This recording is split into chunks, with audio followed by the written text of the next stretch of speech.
விடுதலை பயணம். அதிகாரம் 30.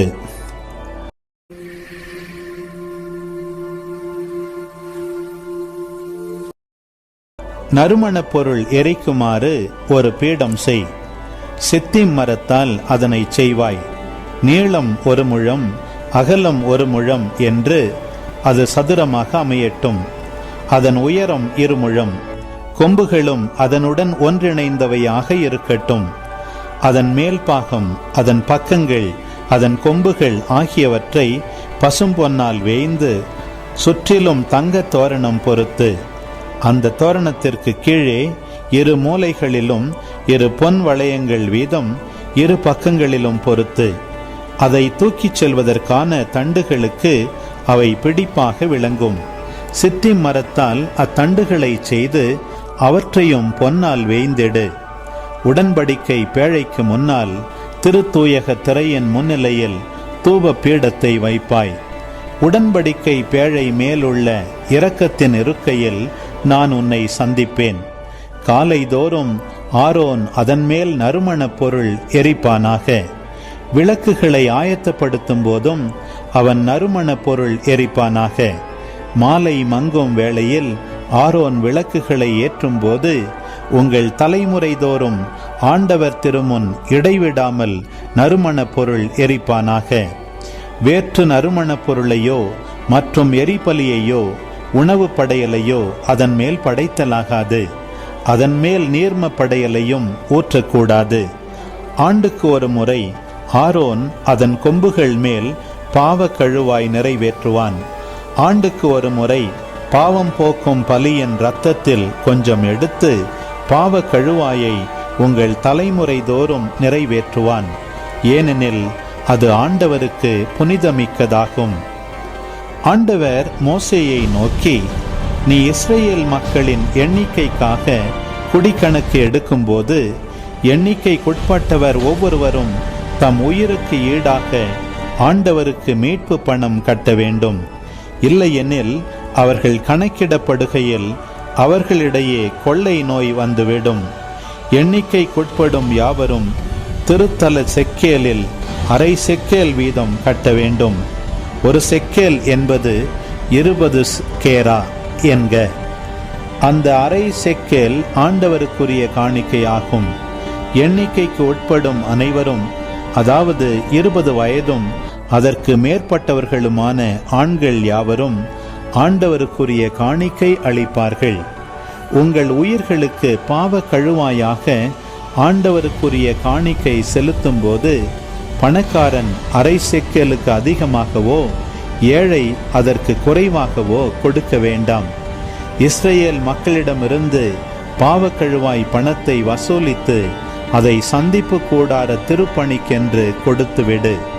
உங்கள் உயிர்களுக்காக பாவ கழுவாய் செய்ய இஸ்ரேல் மக்களுக்கு இது ஆண்டவர் திருமுன் நினைவு சின்னமாயிருக்கட்டும் என்றார்.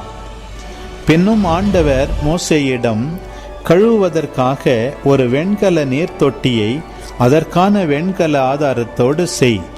சந்திப்பு கூடாரத்திற்கும் பலிபீடத்திற்கும் இடையில் அதனை வைத்து அதில் தண்ணீர் ஊற்றுவாய். ஆரோனும் அவன் புதல்வரும் இதிலிருந்து தங்கள் கைகளையும் பாதங்களையும் கழுவ வேண்டும். சந்திப்பு கூடாரத்தில் நுழையும் போது அல்லது பலிபீடத்தை நெருங்கி ஆண்டவருக்கு நெருப்பு பலிகளை சுட்டெரிக்கும் பணிபுரியும் போது அவர்கள் தண்ணீரால் கழுவிக்கொள்வார்கள். இல்லையெனில் அவர்கள் செத்து மடிவார்கள். அவர்கள் சாகாமல் இருக்கும்படி கைகளையும் பாதங்களையும் கழுவிக்கொள்வார்கள். இது அவர்களுக்கு, அதாவது அவனுக்கும் தலைமுறை தோறும் அவன் வழிமரபினருக்கும் என்றுமுள்ள நியமமாக இருக்கும் என்றார்.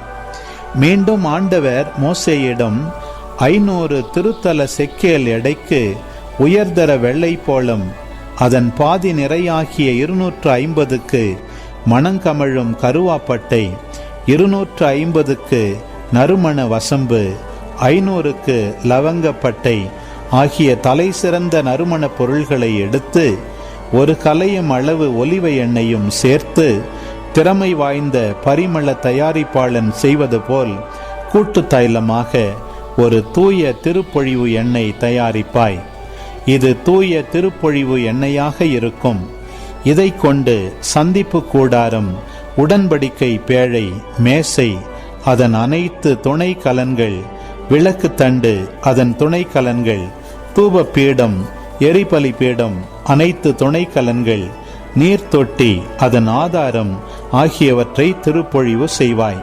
நீ அவற்றை அர்ப்பணம் செய்வதால் அவை புனிதமானவையாகும். மேலும் அவற்றை தொடுபவை அனைத்தும் புனிதம் பெறும்.